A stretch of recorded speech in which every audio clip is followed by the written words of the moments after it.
Selamat datang kembali di kelas matematika online. Nah, kali ini kita akan membahas mengenai logika matematika. Logika berasal dari bahasa Yunani, yaitu logos, yang berarti hasil pertimbangan akal pikiran yang diutarakan lewat kata dan dinyatakan dalam bahasa. Secara keilmuan, logika mempelajari kecakapan untuk berpikir secara lurus, tepat, dan teratur. Dan ilmu logika ini merupakan dasar dari matematika secara umum.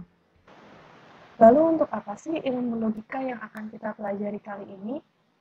Tujuan akhirnya adalah untuk menarik kesimpulan yang sah. Apalagi di saat seperti ini, ketika informasi berseliweran di sekitar kita. Tentunya, kita harus dapat memilih dan memilah informasi yang benar, kemudian baru kita tarik kesimpulannya. Menarik kesimpulan pun tidak bisa sembarangan. Jadi, di sini kita akan mempelajari bagaimana cara menarik kesimpulan yang sah sehingga kesimpulan tersebut benar dan dapat dipertanggungjawabkan. Sebelum itu, kita akan mulai membahas dasar-dasar logika.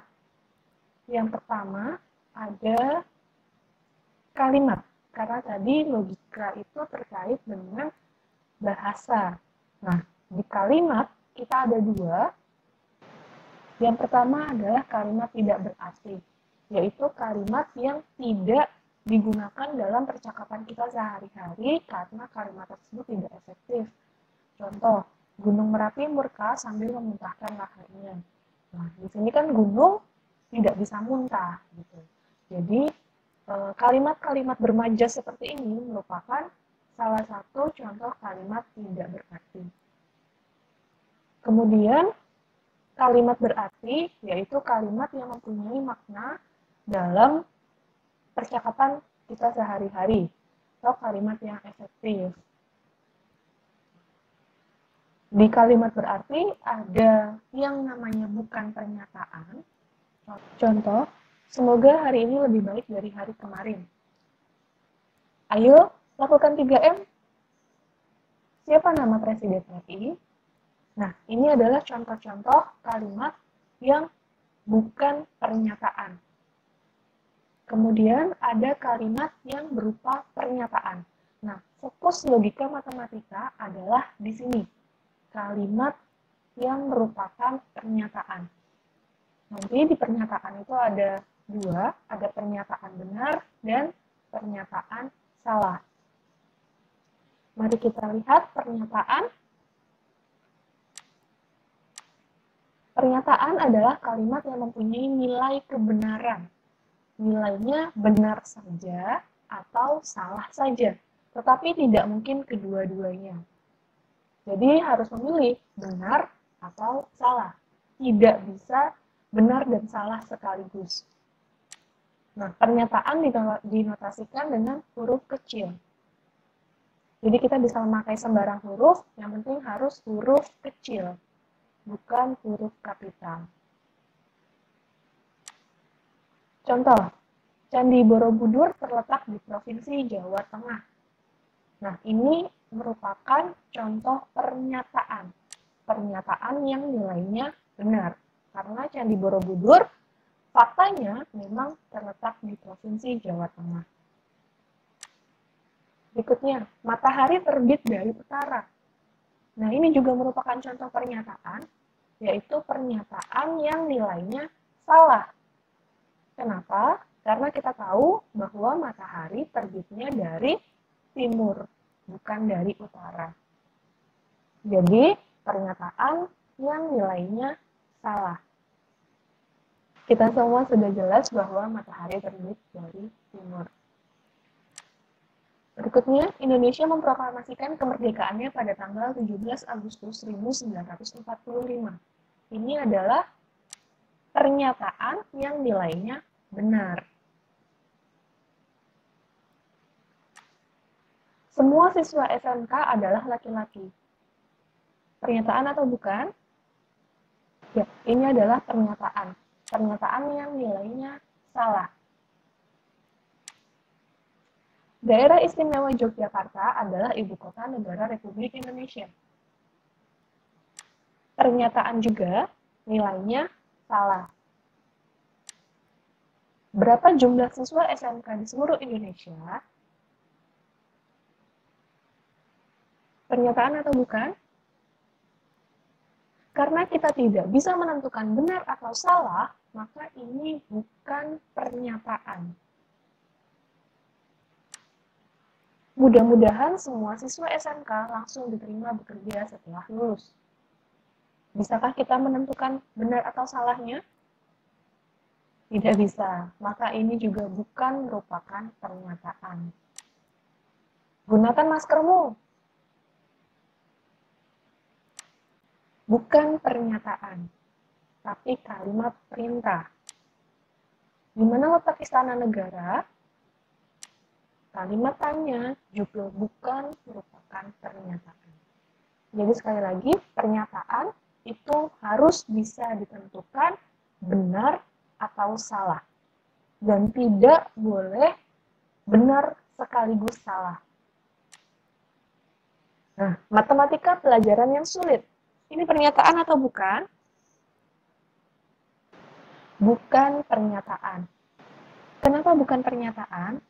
Karena bisa saja buat saya ini nilainya benar, karena buat saya matematika pelajaran yang sulit. Tapi menurutmu, bisa saja matematika itu bukan pelajaran yang sulit. Jadi pernyataan ini salah. Nah, karena bisa benar, bisa salah, maka ini bukan merupakan pernyataan.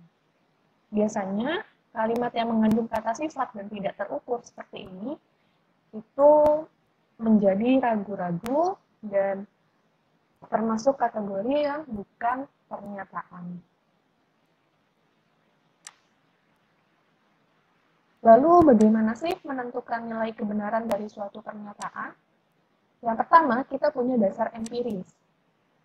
Dasar empiris ini apa? Nah, suatu pernyataan ditentukan benar atau salahnya berdasarkan fakta yang ada.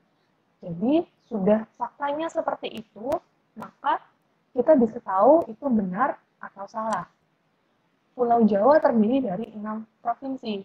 Faktanya, Pulau Jawa memang terdiri dari 6 provinsi. Ada DKI Jakarta, ada Jawa Barat, Banten, Jawa Tengah, Daerah Istimewa Yogyakarta, serta Jawa Timur. Jadi secara fakta, memang ini adalah pernyataan yang benar. Indonesia Raya adalah lagu kebangsaan Indonesia. Nah, ini adalah pernyataan yang nilainya benar. Karena memang faktanya lagu kebangsaan kita adalah Indonesia Raya. Jadi yang pertama nilai kebenaran ditentukan dari fakta yang ada. Lalu selain itu apa? Selain itu bisa ditentukan melalui dasar tidak empiris, yaitu menggunakan bukti-bukti tertentu atau perhitungan dalam matematika. Nah, kalau pernyataan yang nilai kebenarannya itu harus dibuktikan terlebih dahulu, maka kita menggunakan dasar tidak empiris untuk menentukan benar atau salahnya. Contoh, jumlah 2 bilangan genap adalah bilangan genap. Nah, ini harus dibuktikan benar atau salah. Semua bilangan prima adalah bilangan ganjil. Benar atau salah? Kita harus membuktikannya. Buktinya apa? Buktinya ada bilangan prima yang bukan bilangan ganjil, yaitu 2. 2 adalah bilangan prima, tapi bukan bilangan ganjil. Maka pernyataan yang B adalah pernyataan yang salah. Contoh, 13 adalah bilangan prima. Nah, ini pernyataan yang nilainya benar. Silakan tuliskan buktinya di kolom komentar di bawah ya. Semua bilangan prima adalah bilangan ganjil. Pernyataan yang nilainya salah. Oh ya, Nah, di sini ada lambang tau. Tau ini artinya nilai kebenaran. Jadi di sini dibaca sebagai nilai kebenaran dari pernyataan Ki adalah salah.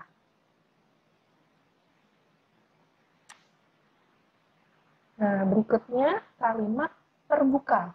Apa sih kalimat terbuka? Kalimat terbuka adalah kalimat yang memuat variabel atau peubah. Nah, apabila variabel tersebut diganti dengan suatu nilai, maka akan diperoleh suatu pernyataan. Contoh, 2x plus 5 sama dengan 75. Di sini ada variabelnya x. Nah, kalau seperti ini adalah kalimat terbuka. Tapi, x-nya bisa kita ganti dengan suatu nilai sehingga kalimat ini menjadi pernyataan. Misal x-nya diganti dengan 5. Berarti kan 2 kali 5, yaitu 10, ditambah 5 sama dengan 75. Maka akan menjadi pernyataan yang nilainya salah. Karena 2 kali 5 tambah 5 tidak sama dengan 75. Contoh, Y dikurangi 5 lebih dari 12. Variabelnya adalah Y. Variabelnya Y. Kalau ada variabel seperti ini, maka ini adalah kalimat terbuka. Dari kalimat terbuka, kita bisa mengubahnya menjadi pernyataan. Misal, kita ubah jadi pernyataan yang benar, maka Y-nya dapat diubah menjadi 20 misalkan. 20 dikurangi 5 lebih dari 12. X plus Y sama dengan 10. Ini juga kalimat terbuka, ada variabelnya X atau Y. Dia siswa kelas 10 di sekolah ini. Nah, ini juga termasuk kalimat terbuka. Kenapa? Karena pertama kita tidak tahu dianya ini siapa. Lalu ini, di sekolah ini. Nah, sekolah yang mana? Apakah ini maksudnya sekolah kita atau sekolah orang lain? Tapi bisa diganti ketika dianya diganti dengan nama seseorang, lalu sekolahnya juga diganti dengan suatu sekolah, maka kita bisa membuktikan itu adalah suatu pernyataan atau bukan.